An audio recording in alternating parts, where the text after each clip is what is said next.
देवी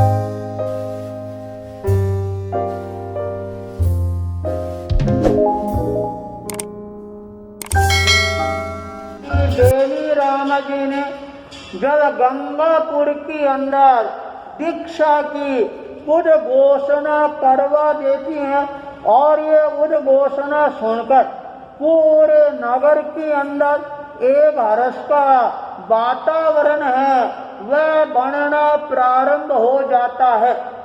पारिवारिक जन इतने ज्यादा खुश हो जाती हैं, कभी चलो कम से कम हमारे को अपने नगर के अंदर अपने पारिवारिक जनों को दीक्षा देने का अवसर है, ये प्राप्त होगा। और 1 मिनट में डोंगर और ताराचंद जी अपनी समाई को विराम देती हैं और पारिवारिक जन निवेदन करती हैं, अब आप घर पर पधारो। मुनि बेनी राम जी का मंगल पाठ है, वह श्रवण करने के बाद पिता और पुत्र है अपने घर की ओर रवाना होने के लिए अपने कदमों को आगे बढ़ाती हैं। डूंगर के ससुराल वाले सगाई करने के लिए आए थे और गांव की महिलाएं सगाई के गीत गाने के लिए आई थी, पर अचानक सारा दृश्य है वह एक क्षण के अंदर बदल जाता है और शादी के जो गीत है वो गीत दीक्षा के गीतों के रूप के अंदर गुंजायमान है, होने प्रारंभ हो जाती हैं। जब डूंगर और ताराचंद जी आगे बढ़ती हैं, सारे पारिवारिक जन पुरुष लोग हैं उनके साथ में चलने लग जाती हैं और महिलाएं पीछे पीछे चल रही है और दोनों के वैराग्य ये गीत दीक्षा के गीत है ये गाने प्रारंभ कर देती है। जब डूंगर और ताराचंद जी बाजार के मध्य से निकलती हैं और गीतों की आवाज सुनकर सारे बाजार के व्यापारी हैं वो अपनी अपनी दुकानों को छोड़ कर बाहर आ जाती हैं, इकट्ठे हो जाती हैं और कहते हैं ये क्या हो रहा है। जब उनको पता लगा ताराचंद और डूंगर है, इन दोनों को प्रतिक्रमण और दीक्षा की आज्ञा है ये प्राप्त हो गई है और ये दीक्षा लेने के लिए तैयार हो गए हैं और आज इनके दीक्षा के गीत है वो गीत गाए जा रहे हैं। सारे व्यापारी आश्चर्यचकित रह गए, अरे यूं भी कोई वैराग्य होता है क्या, अरे यूं कोई आज्ञा मिलती है क्या, अरे यूं कोई दीक्षा की उद्घोषणा होती है क्या। पर जो सामने सत्य है उस सत्य को नकारने की ताकत और हिम्मत है वह भी किसी में भी नहीं होती है। और व्यापारी लोग हैं वो भी ताराचंद जी को घर पर पहुंचाने के लिए साथ में रवाना हो जाती हैं। पूरे गंगापुर का माहौल है वह एकदम यूं बदला बदला नजर आना प्रारंभ हो जाता है और ताराचंदी डूंगर लाडों कोडों के साथ में अपने घर पर पहुंचती है। घर पर वो पहुंचती है उससे पूर्व ताराचंदी की घरवाली और बेटे की बहू 5-7 बहनों के साथ में पहले अपने घर पर पहुंच जाती है। घर पर पहुंचकर मंगल थाल है ये सजाना प्रारंभ कर देती है। रोड़ी मोड़ी चावल और चंगेड़ी और गुड़ सारे मांगलिक पदार्थ है एक थाली के अंदर सजा कर तैयार कर लेती हैं और विचार कर रही हैं आज हमारे को उन दोनों की आरती उतारना है। जो दोनों अपने घर पर पहुंचती हैं, द्वार पर पहुंचती हैं, बाहर से गीत गाए जा रहे थे और भीतर से भी गीत है वो गुंजायमान होने प्रारंभ हो जाते हैं। बहनें दहली पर आती है और बाप और बेटों का स्वागत करती है, अभिनंदन करती है, आरती उतारती है, तिलक लगाती है, बार साथ के अंदर चावल और चौड़ेड़ी माथे पर लगाकर माथे से उबारती है और गुड़ और दही से उन दोनों का मुंह मीठा करवा कर और भीतर में गाजे बाजों के साथ और संगीत की स्वर लहरियों के साथ भीतर में प्रवेश करवाती हैं। सारे पारिवारिक जन भीतर आ जाते हैं। उस समय ताराचंद जी का बेटा वो कह रहा आज हमारे घर की पुण्याई का उदय है, वह एक साथ में आ गया। देखो किसी ने कल्पना भी नहीं की थी, सोचा भी नहीं था पर ऐसा आयोजन भी हमारे घर के अंदर हो सकता है।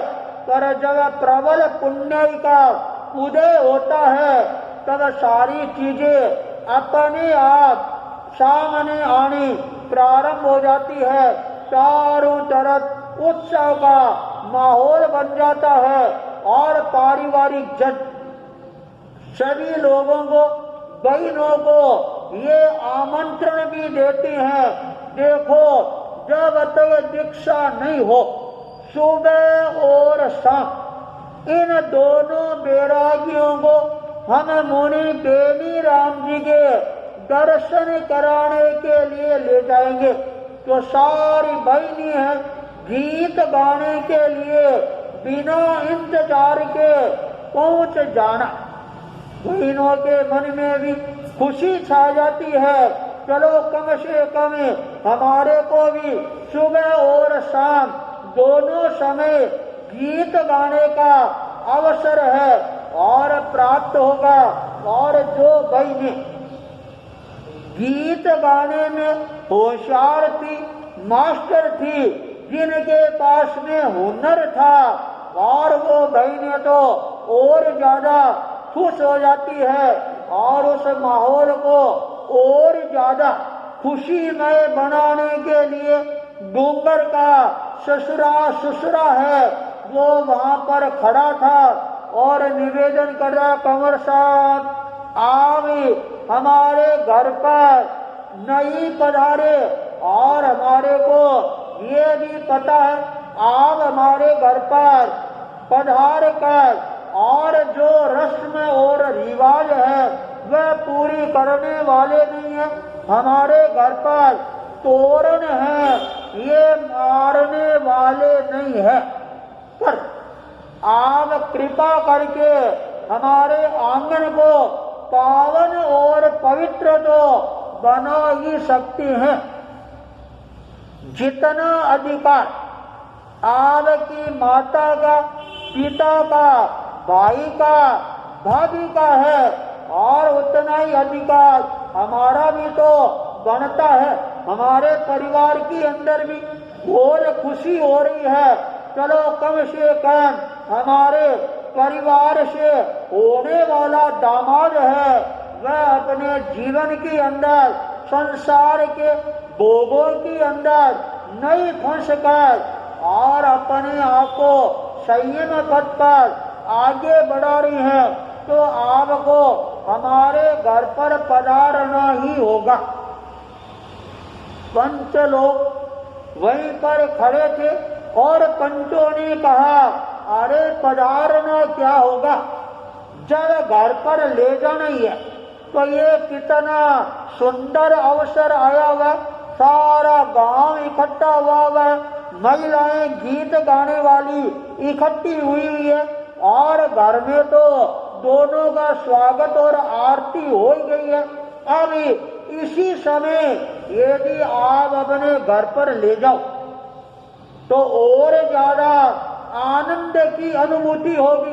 पंचों की ये बात डूंगर के ससुराल वालों के जच जाती है और निवेदन करते हैं, कंवर साहब पधारो, अरे ब्याई जी सगा जी आप भी पधारो और सारे लोग हमारे घर पर पधारो।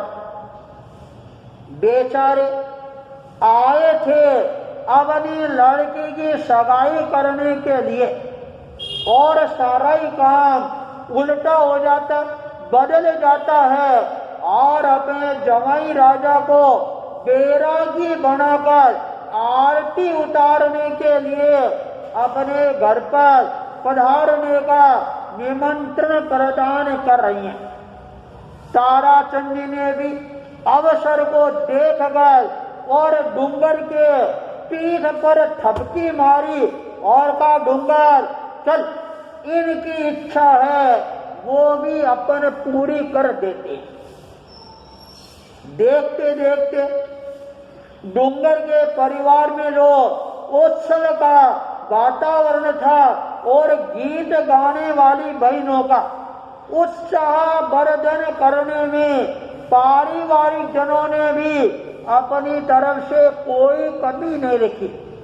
सर को नाश्ता पानी और गुड़ के लड्डू है, दलिया है, वो भी देकर सबको खुश कर देती हैं और गीत गाने वाले बहनों को यदि गुड़ की डली मिल जाती है तो वो और ज्यादा प्रसन्न हो जाती है। सारा वातावरण है डूंगर के ससुराल की तरफ मुड़ना प्रारंभ हो जाता है। सारे लोग डूंगर के ससुराल में आती हैं और वहां पर भी उसी तरह से आदर और सम्मान है वो करने में कोई कमी नहीं रखते।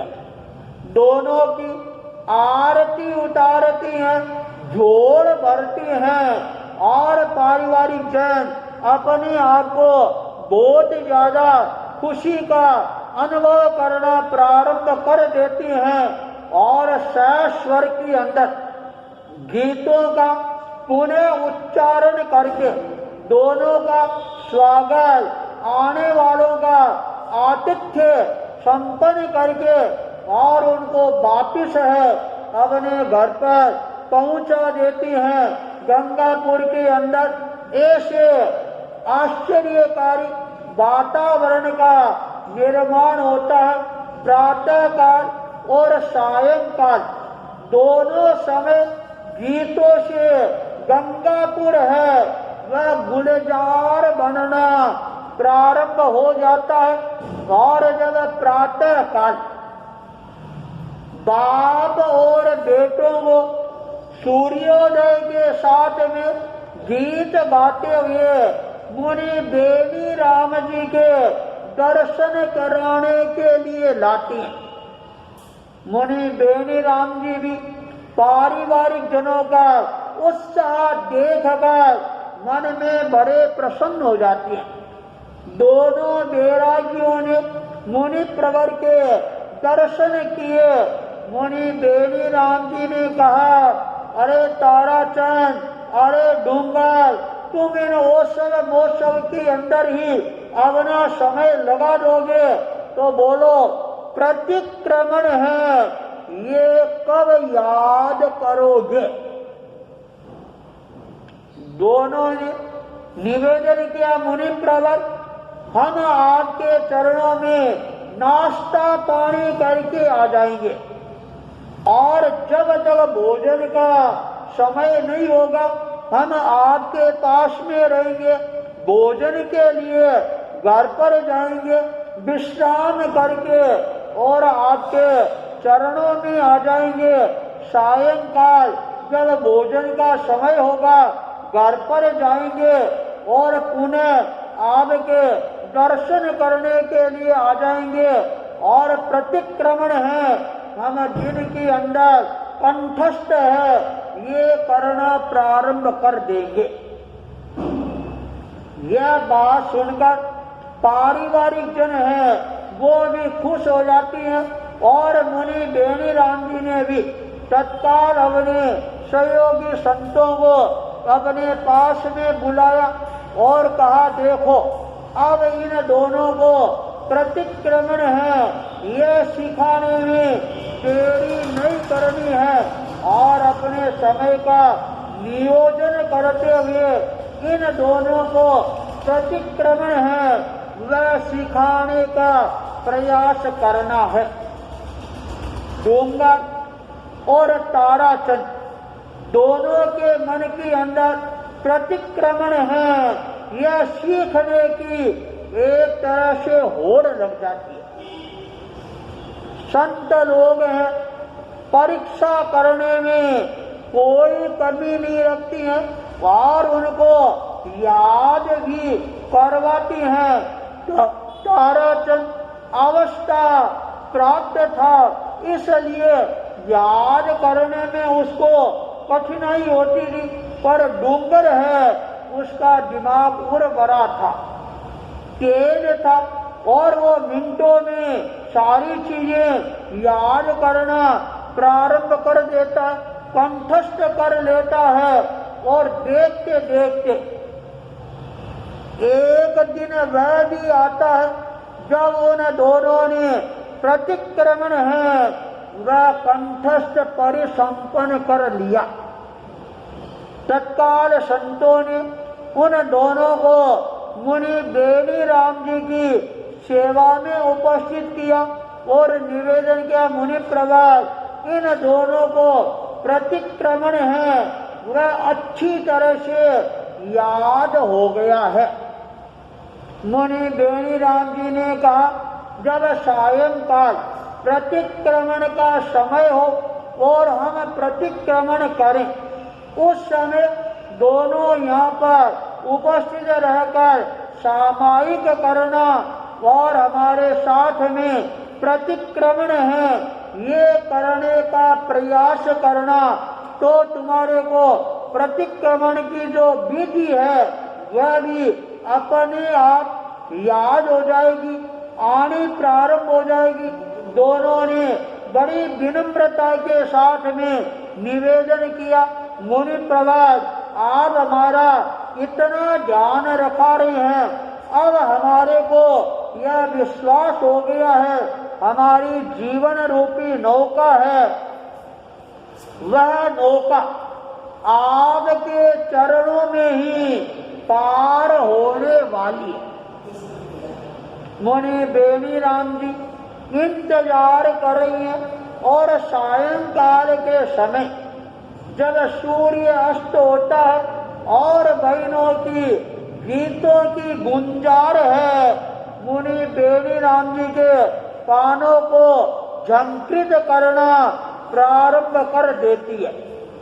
मुनि बेनीराम जी ने कहा संतों आ जाओ सूर्य अस्त हो गया है और दोनों बैरागी आ रही हैं और आज सामूहिक प्रतिक्रमण है वह करने का अवसर मिल जाएगा। और उन दोनों ने प्रतिक्रमण कैसा याद किया है और तुमने कैसा याद कराया है ये भी मेरे को पता लग जाएगा। सभी संत अपना अपना आसन लेकर और मुनि बेनीराम जी के पास में आकर बैठ जाते हैं। पारिवारिक जन बड़े उत्साह के साथ में दोनों बैरागियों को मुनि प्रवर के दर्शन करवाने के लिए लाते हैं। और जब दोनों बैरागी दर्शन करती हैं पारिवारिक जन दर्शन करते हैं मुनि बेनीराम जी का ऊपर उठा हुआ वरद हस्त है सबको नई ऊर्जा का संचार करने वाला बन जाता है।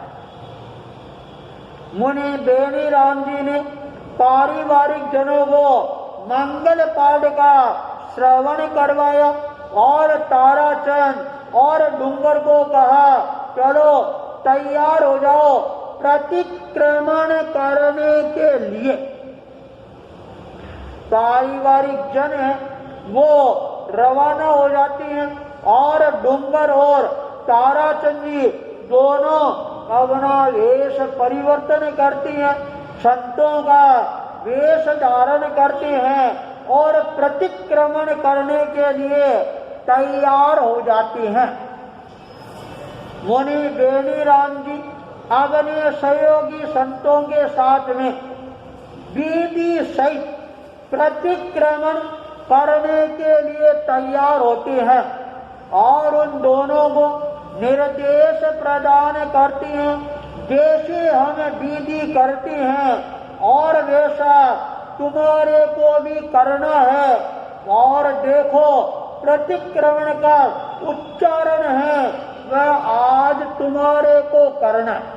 हम तो सभी संत अपने मन के अंदर प्रतिक्रमण का उच्चारण करेंगे और तुम्हारे दोनों का उच्चारण है वो हम सुनेंगे।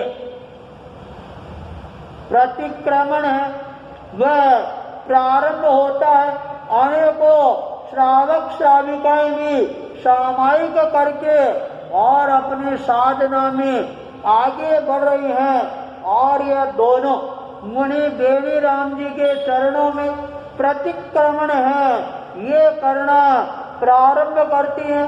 मुनि बेनी राम जी खड़े होते हैं तो वो भी खड़े हो जाती हैं, मुनि बेनी राम जी बैठती हैं तो वो भी बैठ जाती है। मुनि बेनी राम जी क्षमा समना देती हैं, हाथ घुमाती हैं तो वो भी हाथ घुमाना प्रारंभ कर देती हैं। उत्कट आसन में विराजती हैं, वो भी उस आसन में बैठ जाती हैं। वंदना आसन में आती हैं, वो भी उस आसन में आ जाती हैं और देखते देखते एक मुहूर्त में प्रतिक्रमण है सस्वर विधि सहित सानंद संपन्न हो जाता है। तब मुनि बेनी राम जी ने कहा, संतों तुमने गजब की मेहनत की है और तुम दोनों ने भी सीखने की गजब की मेहनत की है और आज जो तुमने विधि की है इस विधि सहित जब तक तुम्हारी दीक्षा नहीं हो दोनों समय हमारे साथ में प्रतिक्रमण है ये करना है, जिसे विधि है वह और ज्यादा अच्छी तरह से तुम्हारे जम जाएगी। जब प्रतिक्रमण पूरा कंठस्थ हो जाता है तब ताराचंद जी ने और डूंगर जी ने अपने पारिवारिक जनों को, पंचों को और सारे नगरवासियों को ये निवेदन किया, हमारे को प्रतिक्रमण याद हो गया है और अब सभी लोग चलकर मुनि बेनी राम जी के चरणों में हमारी दीक्षा का निवेदन है वो सभी कराओ।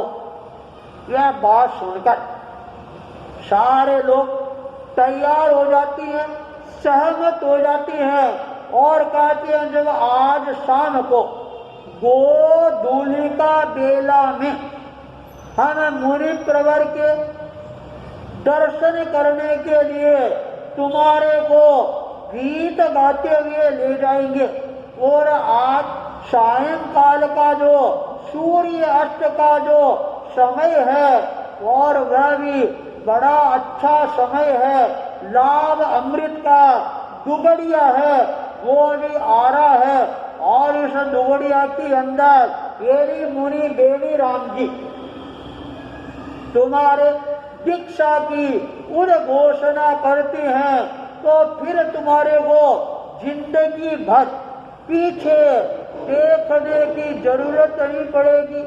लाभ का दुगड़िया है वो तुम्हारे को हमेशा लाभ की ओर ही आगे ले जाएगा। और जो अमृत का दुगड़िया है वो तुम्हारे को संयम रूपी अमृत से और ज्यादा तरोताजा है, ये रखने वाला बन जाएगा। पारिवारिक जन और नगर वालों का ये रवैया देखकर दोनों प्रसन्न हो जाती हैं। सायंकाल के समय बहनें गीत गाती हुई दोनों बैरागियों को मुनि बेनी राम जी के चरणों में उपस्थित करती है। वंदना करने के बाद मुनि बेनी राम जी के सामने ताराचंद जी की धर्म पत्नी, उनका लड़का और पुत्र वधू खड़े होती है और निवेदन करे, मुनि प्रवाल इन बाप और बेटों को अब आप दीक्षा की स्वीकृति प्रदान करवाएं और हमारे गंगापुर को दीक्षा समारोह का नया अवसर है, ये प्रदान करवाएं। पारिवारिक जन जब निवेदन करती हैं, सारा गंगापुर है वह अपने पैरों पर खड़ा हो जाता है और निवेदन करा, मुनि प्रवाल इनकी भावनाओं को साकार रूप है वह आप प्रदान करवाएं। मुनि बेनी राम जी ने ताराचंद जी और डूंगर जी को पूछा, अरे अपने मन को अच्छी तरह से तोल लिया है ना, एक दो दिन का काम नहीं है, जीवन भर का ये काम है। तब दोनों ने विनम्रता के साथ में निवेदन किया, मुनि प्रवाल हमने अपने मन को तोल लिया है और अब आप दीक्षा समारोह की तिथि है वह उद्घोषित करवाएं। मुनि बेनी राम जी ने अपना स्वर विज्ञान के आधार पर अपने स्वर को देखना प्रारंभ किया और स्वर है वो भी अनुकूल चल रहा था, अच्छा चल रहा था, दुगड़िया भी अच्छे थे और गोधूलिका की बेला का समय था। इसी समय आचार्य भिक्षु ने 13 पद की दीक्षा है यह स्वीकार की थी। मुनि बेनी राम जी ने उसी समय उन दोनों को गंगापुर के अंदर दीक्षा प्रदान करने की स्वीकृति है वो प्रदान करवाती हैं।